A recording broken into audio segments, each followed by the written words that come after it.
5 a.m. I'm up with a crisp Celsius energy drink. Running 12 miles today.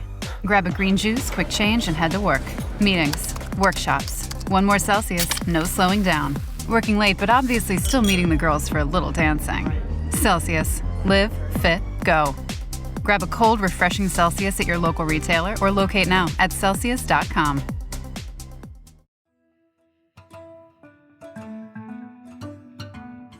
For the News and Observer, I'm Dawn Vaughan, Capitol Bureau Chief and host of Under the Dome. You're listening to this episode for the week of September 4th, 2023. Happy Labor Day to everyone working today or off today, and whichever day you're listening to this week. Our show today is in two segments. First, I'm going to talk about sports gambling and casinos with Scott Ward of the Sports Betting Alliance. And then our second part, I'll be back with two of my politics team colleagues to talk more about North Carolina politics and our headliners of the week. So first off, introduce Scott. Thanks for being here, Vice President of the Sports Betting Alliance. So tell us what that actually means. It's basically these four companies, right? That's right. Yes. Good morning, Dom. Thank you, and happy Labor Day to you. The Sports Betting Alliance is a national group that brings together essentially the top four companies in the sports betting world, mobile sports betting world. It's FanDuel, DraftKings, BetMGM, and Fanatics Betting and Gaming. Between the four, they have in legalized states anywhere between 85 and 90% of the mobile market. And then in iGaming states, iCasino states, they're also the leaders in that industry as well in those states that have legalized iGaming.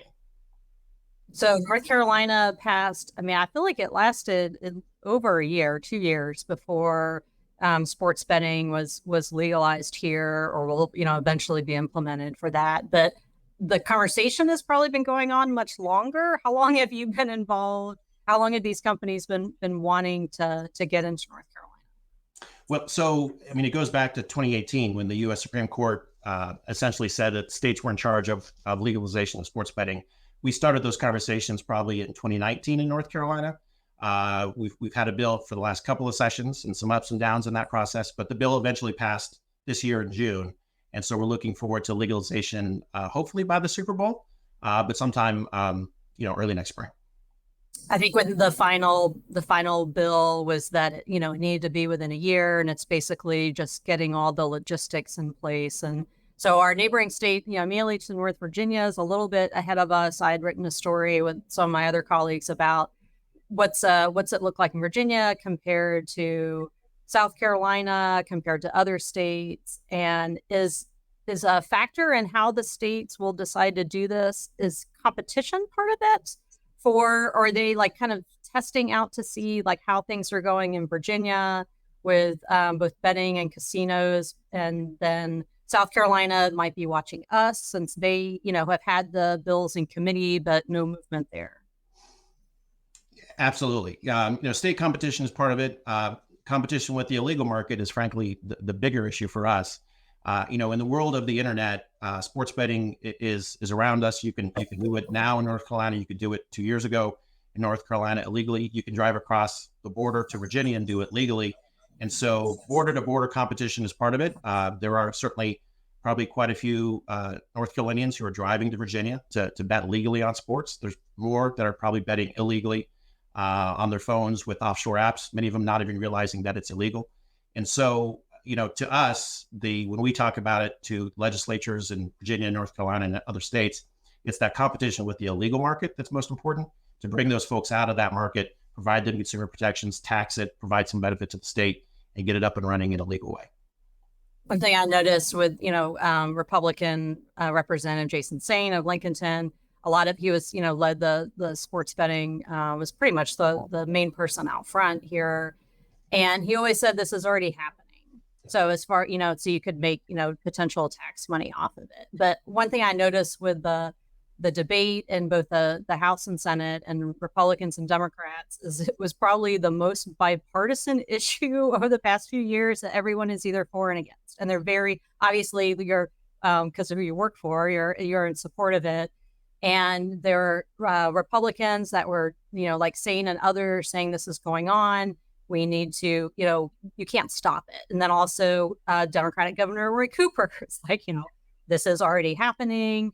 And then at the same time, Republicans and Democrats were against it and for it for a variety of reasons. Some for just the fact that it's gambling in general, others what the bill would be, the amount of taxes, like who benefits, who doesn't, all of that. So is this something that is that the same in other places where it's political party doesn't really determine where you are on just the issue of gambling in general, or the mobile sports betting legislation?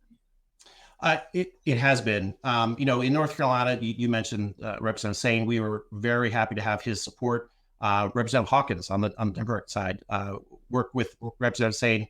I like to joke that in a hyper-partisan world, sports betting brings everybody together. And it's been true. It was true in North Carolina, as you saw, with that bipartisan vote in both chambers. And it's been true in every state that's passed this. This is not a partisan issue.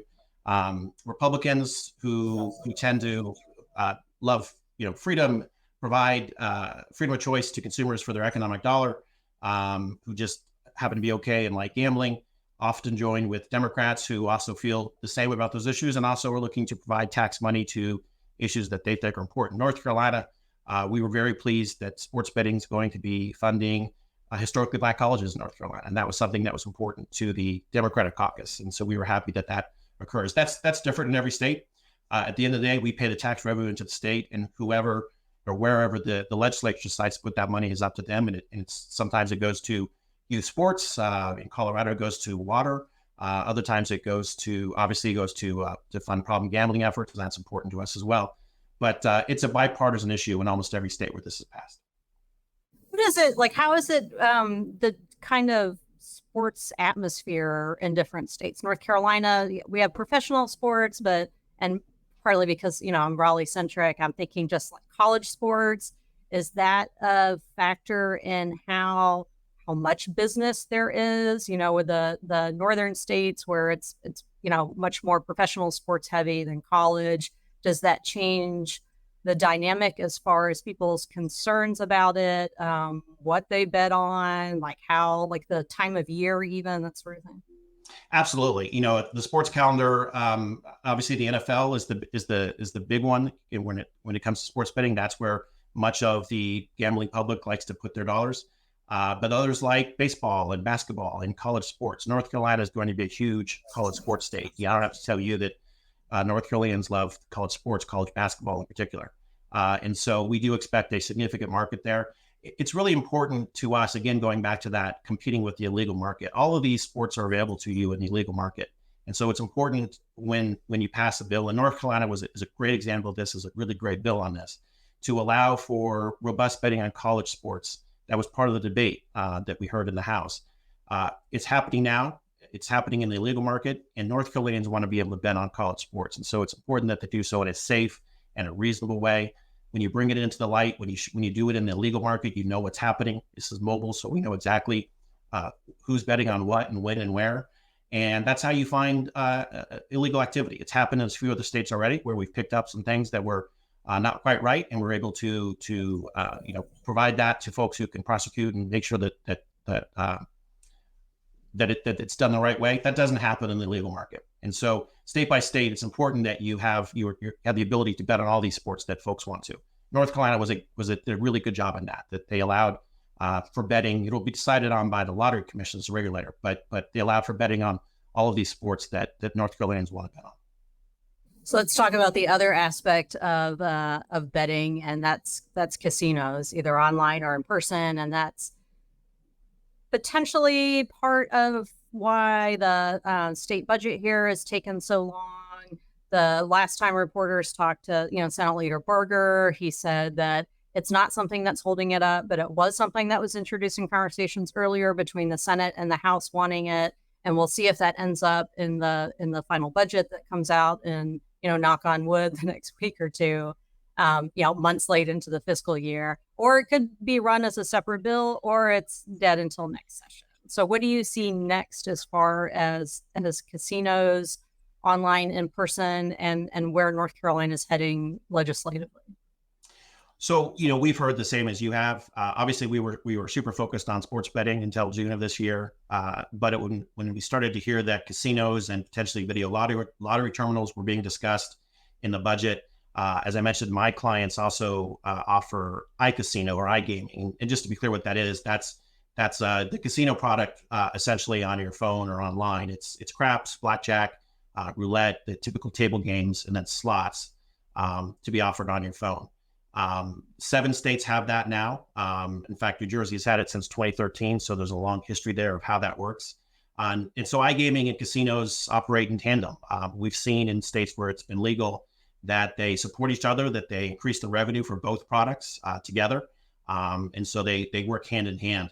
So, our view is if the state is going to be debating casinos and video lottery terminals and all of this sort of gambling expansion, which we don't have an issue with whatsoever. And that's the decision for the legislature to make.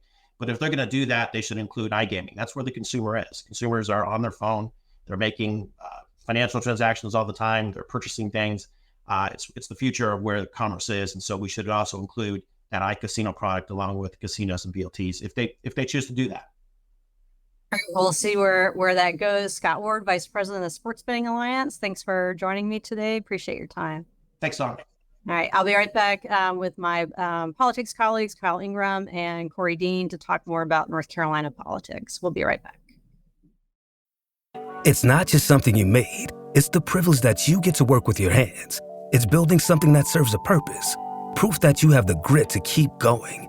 At Timberland, we understand you take your craft seriously, and we do too, which is why our products are built to the highest quality. We put in the work so you can perfect yours, with purpose in every detail and crafted with intention. Timberland, built on craft. Visit Timberland.com to shop.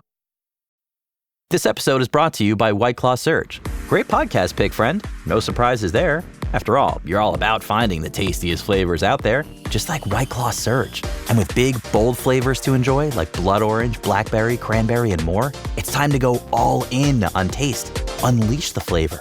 Unleash White Claw Surge. Please drink responsibly. Hard seltzer with flavors. 8% alcohol by volume. White Claw Seltzer Works. Chicago, Illinois.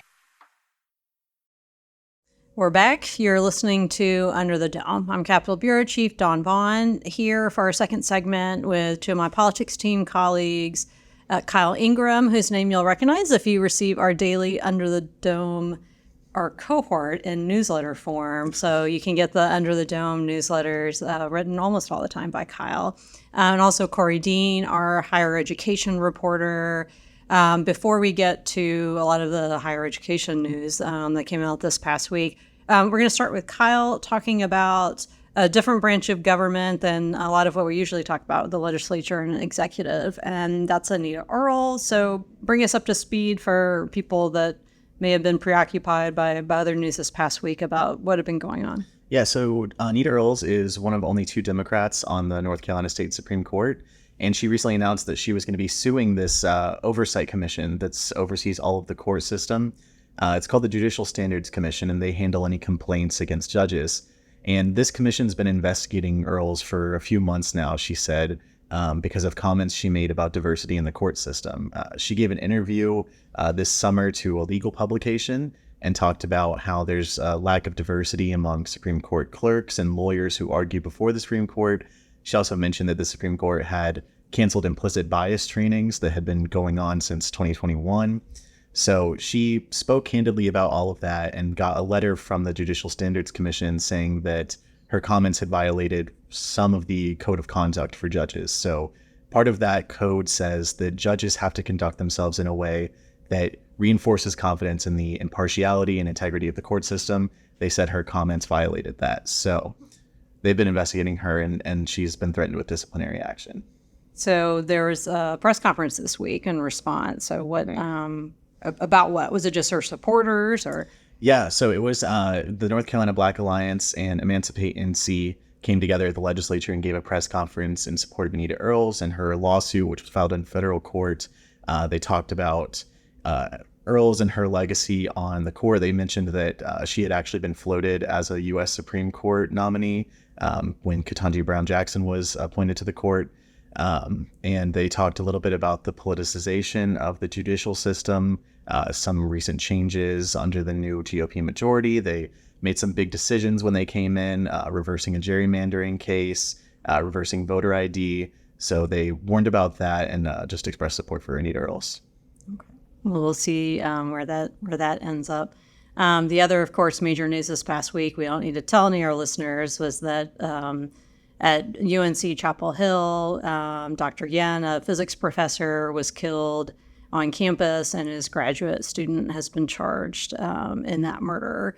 So in the aftermath, there's a lot of potential political moves, fallout, or we'll find out whether it's legislation, whether it's campaign issues, that sort of thing.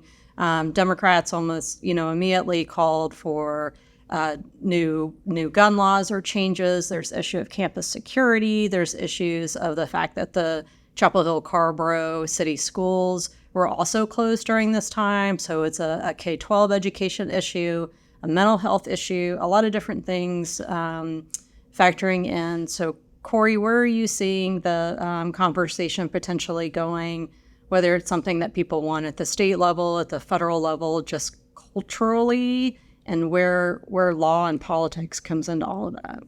Yeah, I think it's important to frame what happened Monday in the context, and we helped on a story that our colleague Luciana really took the lead on about the lockdown generation that, I'm only a few years older than the students at UNC. I graduated a couple years ago, but, I did lockdown starting in elementary school, and it's been the same for those students who have done lockdown drills or been in active shooter situations in K-12 school or in other public places throughout their lives. And this is kind of, they had a rally after the shooting Monday talking about how this is their reality, that this is a real thing that they deal with every day going to school.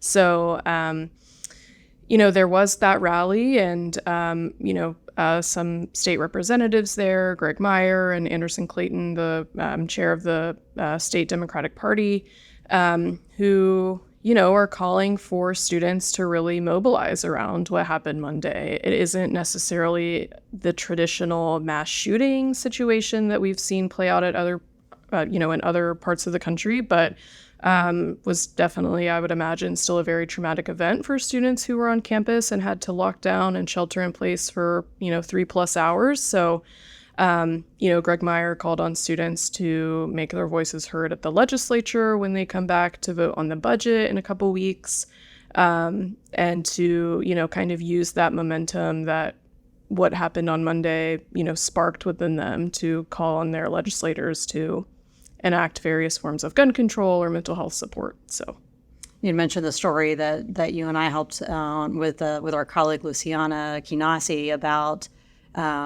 just this generation of growing up in lockdown that are now adults and well into and older, and then the current crop of kids. I remember it was around the time I graduated college.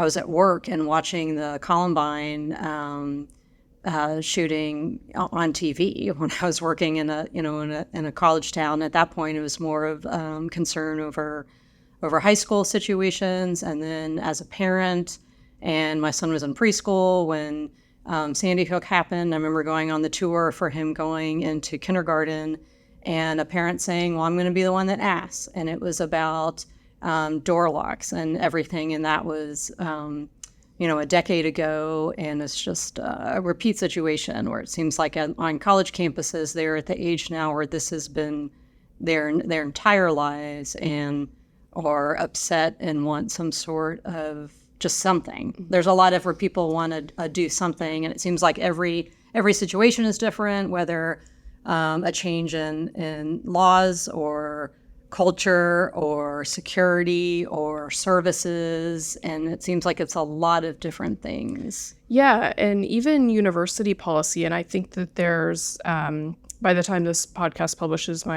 goes out, my story will have published, but there's also, I think, a pretty stark generational difference between students and maybe their faculty or just older adults who didn't do lockdown drills growing up. I talked to students who kind of felt like they were taking the lead in their classrooms because they felt like their faculty or their professors didn't quite know what to do. And the university has told me that there's actually no required training for faculty for emergency situations of any kind like this.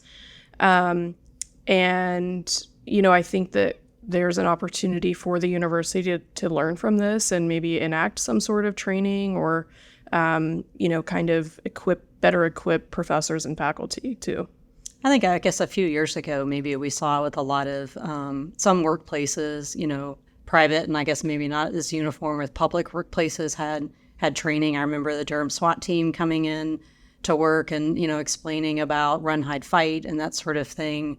Because that's just that's what America is now. Yeah. And sometimes some people think the answers are with the legislature and some don't. But I imagine these coming weeks as the session winds down, people will see something during points of personal privilege or whatever during a committee or vote or something like that. And the state budget, which we've been waiting on for many, many days and weeks now. And the past has had some funding for school security. I think there'll probably be more scrutiny on what does that actually mean and the mental health services, not just for potential people who are the perpetrators, but those that are going through this cycle of worry and stress and everything else. So I imagine it'll be an issue in the campaign too. Yeah, so. Definitely. All right, let's move on to our picks for headliner of the week as we wrap up this episode. Let's maybe something about UNC in a way, a more optimistic, brighter mode. Korie, what's your headliner? Yeah. So by the time the podcast comes out, listeners will know who wins the game or who won the game, and I don't know right now. But the two Carolinas play each other in football this weekend, UNC and the University of South Carolina. I think they play in Charlotte. So I'm a UNC grad. It's been a tough week for Tar Heels, so go Heels, and I hope they win and that people are celebrating when this podcast comes out. Yeah. Dawn is unfortunately surrounded by Tar Heel That's right. alums. Yeah. Oh, so many. Well, I will say that at work, a lighter moment in a stressful week, we had the potluck lunch with a tailgate theme. And there are three of us, Virginia Tech Hokies in the News and Observer newsroom, by the way. Drew Jackson, who is our food writer, if you read his work, and Kevin Keister, our video producer, who's actually in the room as we're recording this, who doesn't always tout his hokiness, but did wear a Virginia Tech shirt the other day. And of course, I had all my Hokie accessories and everything else. So go Hokies. Maybe we beat ODU this past week. Who knows? We're a basketball school now, not a football school. So okay. I'm going to go with that. All right, Kyle, what's your headliner? My headliner is False Fall. These last few days have been really beautiful and felt so nice outside. I hate summer. It's my least favorite season of the year. I'm really looking forward to being able to walk to work, even in a jacket perhaps, without sweating. So hopefully it's not too fall. Drinking a Diet Coke. Drinking a Diet Coke, of course. Not Diet Coke in here. It's coffee today. But. Fall. I've been saying that fall is a state of mind because the weather's going to heat back up, but you can always have fall in your heart, Well, I may or may not have pumpkin decorations out at home already. I mean, it's time. The season is here. Time. It's mostly Light the fall apples candles. for back to school, but it's it's time. So, all right, my headliner, if you're listening to this the day that it came out, Monday is Labor Day. So shout out to all the workers out there. I hope you have this day off, and if you don't, I hope you're well paid for working on Labor Day. Thank you for the labor movement, for everything that you've done for all of us. So for the News and Observer, I'm Dawn Vaughan with Kyle Ingram and Korie Dean. Thank you for listening, and thank you to our earlier guest, Scott Ward. We'll see what goes on with gambling and future legislation. So we'll talk to you next week. For more from our politics team, subscribe to the News and Observer at newsobserver.com/subscribe. Follow us on Twitter at Under the Dome and NC Insider, and sign up for our weekly political newsletter, also called Under the Dome, at newsobserver.com/newsletters. Thanks for listening.